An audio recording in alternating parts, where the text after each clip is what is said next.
मेवाड़ घमंड टूट चुका था। चित्तौड़गढ़ के किले में चारों ओर चिंता और भय का माहौल था।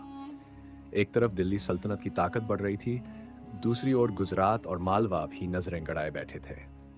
लेकिन इसी अंधकार में एक ऐसा सूर्य उदय होने वाला था जो अपने तेज से पूरे भारत को चकाचौंध कर देगा। राणा सांगा। एक बूढ़ा साधु मेवाड़ के राजमहल में आया। उसने राणा रायमल के सामने खड़े होकर कहा, तुम्हारे पुत्रों में से एक मेवाड़ को फिर से महान बनाएगा। पर याद रखना, उसके जीवन में केवल युद्ध होंगे, उसकी देह पर हर घाव एक कहानी कहेगा। राणा रायमल ने साधु की बातों को गंभीरता से लिया, क्योंकि उनके तीन पुत्रों के बीच सत्ता संघर्ष चल रहा था। पृथ्वीराज, जगमाल और सांगा। मेवाड़ में सत्ता के लिए भाइयों में घमासान छिड़ गया। पृथ्वीराज और जगमाल ने सांगा को मारने की कोशिश की, लेकिन वे बच निकले। एक रात महल के अंदर घात लगाकर हमला हुआ। सांगा को लगा कि यह कोई बाहरी शत्रु है, लेकिन जैसे ही तलवारें टकराईं, उन्होंने देखा हमलावर उनका ही बड़ा भाई पृथ्वीराज था। इस खूनी संघर्ष के बाद आखिरकार युद्ध और राजनीति के दांव पेच में राणा सांगा विजयी हुए और मेवाड़ की गद्दी पर बैठे। लेकिन यह तो सिर्फ शुरुआत थी। राणा सांगा ने अपनी सेना को संगठित किया और अपनी ताकत बढ़ानी शुरू की। दिल्ली का सुल्तान इब्राहिम लोदी भी अपनी शक्ति बढ़ाने में लगा था। जल्द ही एक भयानक युद्ध हुआ, खतौली का युद्ध, युद्ध सबत। इस युद्ध में राणा सांगा ने इब्राहिम लोदी को पराजित किया और यह दिखा दिया कि अब दिल्ली भी मेवाड़ के आगे कमजोर है। लेकिन यह युद्ध राणा सांगा के लिए भारी पड़ा। उनके शरीर पर कई घाव लगे, एक आंख जा चुकी थी, एक हाथ कट चुका था और कई तीरों ने उनके शरीर को छलनी कर दिया था। लेकिन वे रुके नहीं। राणा सांगा ने मालवा के सुल्तान महमूद को हराया और उसकी सेना को तहस नहस कर दिया। इसी तरह उन्होंने गुजरात के बहादुर शाह को भी पीछे धकेला। अब पूरा राजस्थान और मध्य भारत उनके अधीन था।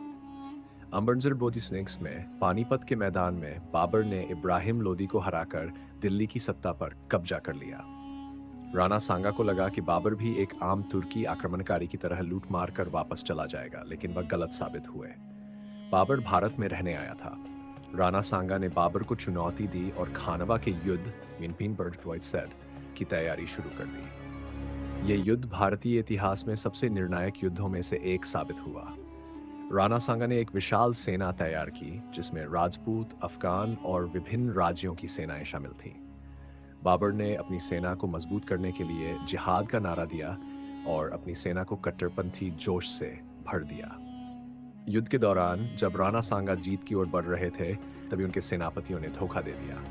कई अफगान सरदार और राजपूत सेनानायक रणभूमि से भाग गए। बाबर ने इस अवसर का लाभ उठाया और तोपखाने का उपयोग कर मेवाड़ की सेना को भारी नुकसान पहुंचाया। राणा सांगा पराजित हुए, लेकिन जीवित बच गए। खानवा की हार के बाद भी राणा सांगा ने हार नहीं मानी। उन्होंने फिर से सेना जुटानी शुरू की, लेकिन इसी बीच उनके ही लोगों ने उन्हें जहर दे दिया। कुछ इतिहासकार मानते हैं कि उनके सरदारों को लगा कि अब बाबर से लड़ना व्यर्थ है, इसलिए उन्होंने राणा को जहर देकर मार डाला। राणा सांगा की मृत्यु के साथ ही राजपूतों का सबसे शक्तिशाली युग समाप्त हो गया। उन्होंने अपने जीवन में 7 से अधिक युद्ध लड़े और कभी भी हार नहीं मानी। उनकी मृत्यु एक साजिश का परिणाम थी, लेकिन उनका नाम इतिहास में अमर हो गया। राणा सांगा केवल एक राजा नहीं थे, वे एक विचारधारा थे, एक ऐसा स्वाभिमान जो कभी झुकता नहीं।